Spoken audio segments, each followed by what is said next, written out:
Todos tenemos un monstruo, no un monstruo con cicatrices y tornillos en el cuello, un monstruo más íntimo. Es esa parte de nosotros que mantenemos oculta en el sótano de nuestra alma. Nuestra soledad, nuestros miedos, nuestras heridas no cicatrizadas, esa sensación de no encajar del todo en el mundo. Pasamos la vida asegurándonos de que esa puerta permanezca cerrada. Tememos lo que podría pasar si esa criatura saliera a la luz. Pero, ¿y si te dijera que tu mayor obra de arte, tu idea más revolucionaria, no nacerá a pesar de tu monstruo, sino gracias a él? Hoy vamos a trazar el mapa de una joven que en una noche de tormenta tuvo el coraje de abrir esa puerta y al darle un nombre y una voz a su propio monstruo, le regaló al mundo uno de sus métodos más poderosos y eternos. Mary Shelley. Su nombre está indisolublemente unido a una sola palabra: Frankenstein. La historia de cómo un adolescente de 18 años concibió una de las novelas más influyentes de la historia es una leyenda en sí misma, pero a menudo nos quedamos en la anécdota, en la superficie de la historia de terror, y al hacerlo nos perdemos el verdadero mapa, porque Frankenstein es mucho más que una novela gótica. Es la primera gran obra de ciencia ficción. Es un profundo tratado filosófico sobre la responsabilidad y es sobre todo un espejo. Hoy no vamos a hablar del monstruo de la película, vamos a hablar del monstruo que llevamos dentro, porque Mary Shelley, como Cervantes, no escribió sobre algo que no conocía. Su novela es la destilación de una vida marcada por la tragedia, el abandono y una profunda sensación de ser el otro. Y su mapa de vida es un manual sobre cómo usar nuestras propias sombras como materia prima para la creación. Y una advertencia, más relevante hoy que nunca, sobre el peligro de la ambición que no va acompañada de compasión. Para entender su mapa, tenemos que nacer con ella en un mundo de ideas radicales y tragedias personales. Mary nació en Londres en 1797 y su nacimiento fue su primera tragedia. Era hija de dos de las mentes más revolucionarias de su tiempo, la filósofa Mary Wollstonecraft, la madre del feminismo, y el pensador anarquista William Godwin. Pero su madre murió a los pocos días de dar a luz a causa de una infección, y esa ausencia, la de la madre a la que nunca conoció, pero cuyo retrato la observaba cada día, se convirtió en el fantasma que la persiguió toda su vida. Creció en un ambiente intelectualmente estimulante, pero emocionalmente caótico. Su casa era un hervidero de poetas y filósofos, y a los 16 años conoció a uno de los discípulos más brillantes de su padre, el joven, carismático y ya casado poeta Percy Bysshe Shelley. Se enamoraron con la furia del romanticismo y huyeron juntos, provocando un escándalo que los convirtió en parias de la sociedad. Su vida juntos fue una vorágine de viajes, deudas, creación literaria y una sucesión de pérdidas devastadoras. Su primer bebé, una niña prematura, murió a los pocos días. Mary escribió en su diario una frase que nos rompe el alma. Soñé que mi primera bebé volvía a la vida. La idea de reanimar a los muertos ya estaba plantada en su psique. Y entonces llegó el verano de 1816, el año sin verano. Una erupción volcánica en Indonesia había cubierto el cielo de cenizas, provocando un clima frío y tormentoso en toda Europa. Mary, Percy y su pequeño hijo William estaban en la Villa Diodati, junto al lago de Ginebra, acompañados por el poeta más famoso y escandaloso del mundo, Lord Byron. Y aquí la historia nos regala una de esas conexiones que parecen un guiño del destino, porque Lord Byron, el padre del romanticismo, se convierte en una extraña figura paterna para dos de las mentes femeninas más visionarias del siglo XIX. Fue el padre biológico de Ada Lovelace, la mujer que vio la poesía en los números y anticipó la era digital. Y fue aquí, en esta noche de tormenta, el catalizador que encendió la chispa para que Mary Shelley, que también había perdido a su madre, diera a luz al monstruo que definiría el futuro de la ciencia ficción. Es un recordatorio de cómo las grandes ideas a menudo nacen de la influencia y la conexión con otras mentes brillantes. Atrapados en la casa por la lluvia incesante, para pasar las noches leían cuentos de fantasmas alemanes, y Byron lanzó un desafío: que cada uno escribiera su propia historia de terror. Todos empezaron con entusiasmo, pero Mary se bloqueó. Durante días no se le ocurría nada, hasta que una noche, tras una conversación sobre los experimentos del galvanismo y la posibilidad de reanimar la materia muerta, tuvo una visión, una pesadilla en estado de vigilia. Vio con los ojos cerrados, pero la mente despierta, a un pálido estudiante de artes impías, arrodillado junto a la cosa que había armado. Vio cómo la criatura cobraba vida y vio el horror de su creador al contemplar su propia creación. Se despertó aterrorizada, pero también supo que había encontrado su historia.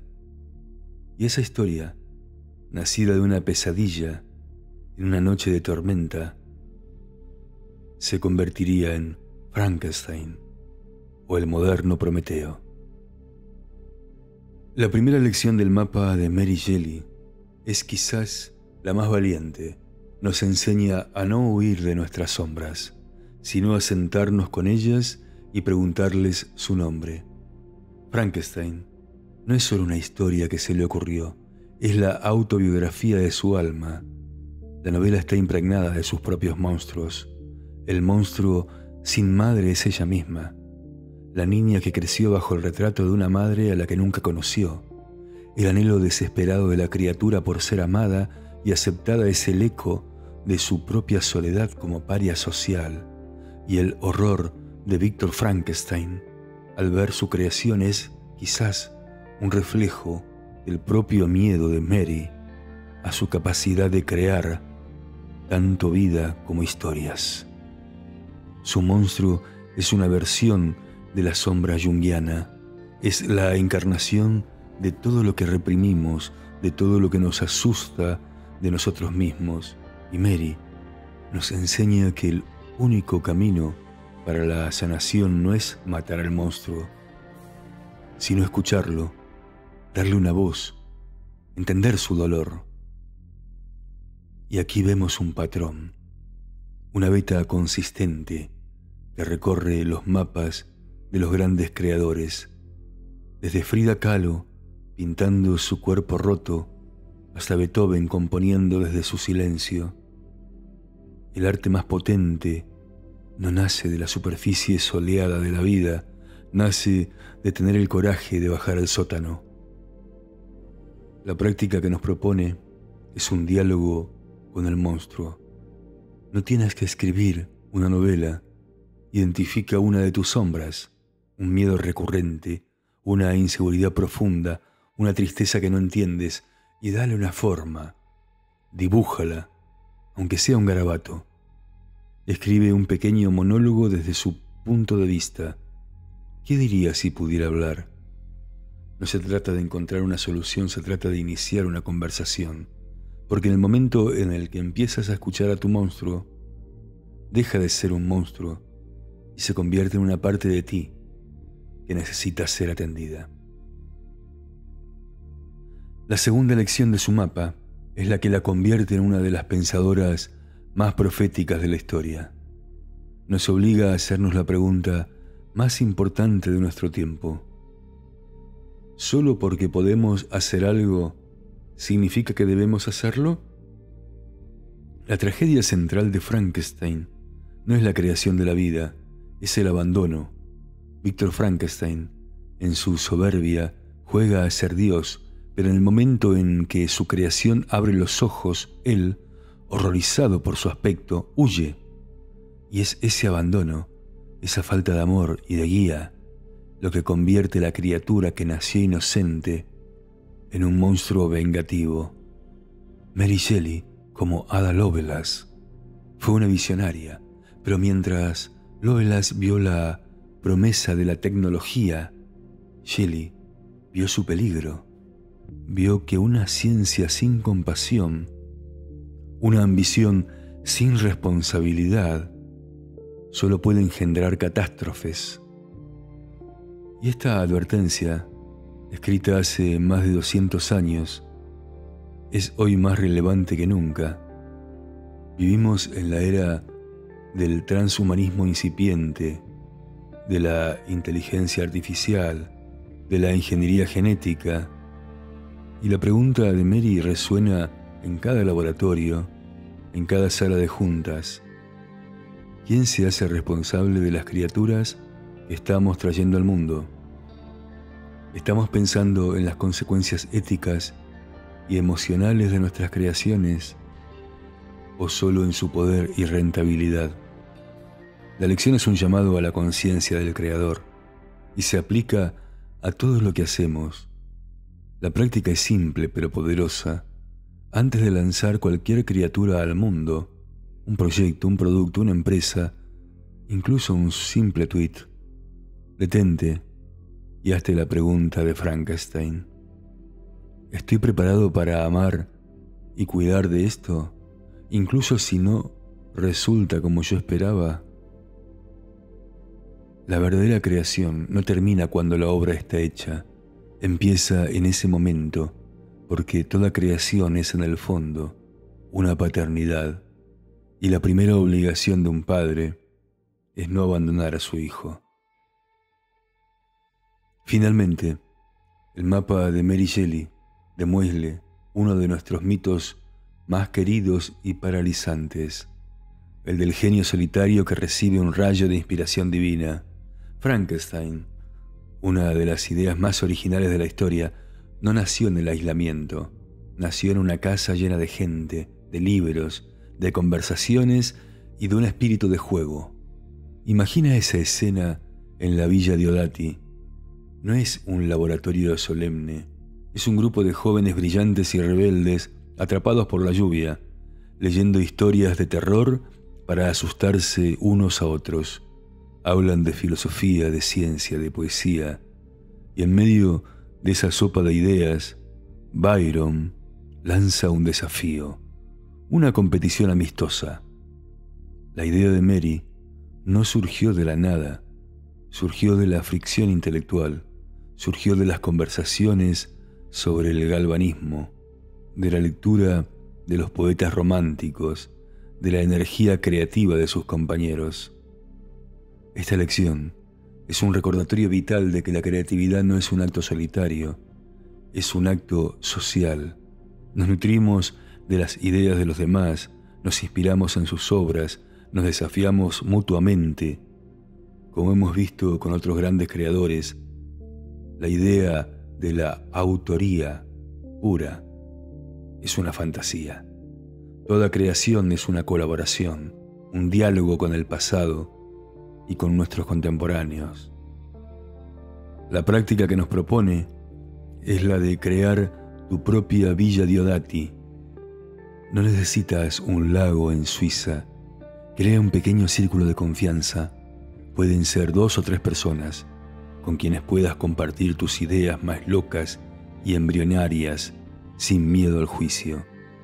Un espacio para jugar, para conversar, para lanzarse desafíos, porque la chispa de la genialidad rara vez salta en el vacío, salta en el espacio que se crea entre dos o más mentes que se escuchan, se respetan y se provocan mutuamente. El mapa de Mary Shelley, entonces, es un viaje a la oscuridad para encontrar una luz de advertencia. Es el testimonio de cómo una joven rodeada de genios y de fantasmas encontró su propia voz al darle forma a uno de los nuestros.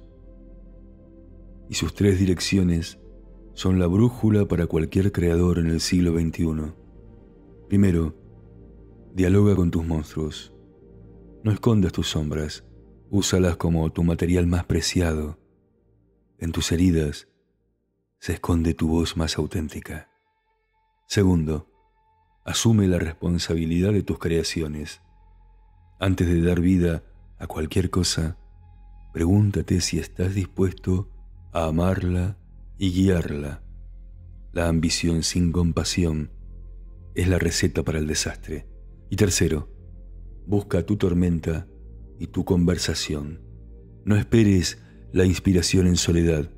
Rodéate de mentes que te desafíen. Comparte tus ideas y juega.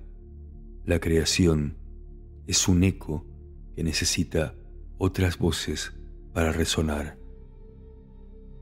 La lección inmortal de Mary Shelley es que todos somos, en algún momento, el Dr. Frankenstein, creando cosas que no siempre entendemos, y todos somos, también, su monstruo, anhelando ser vistos y comprendidos. La sabiduría reside en aprender a ser un creador más compasivo y un monstruo más humano.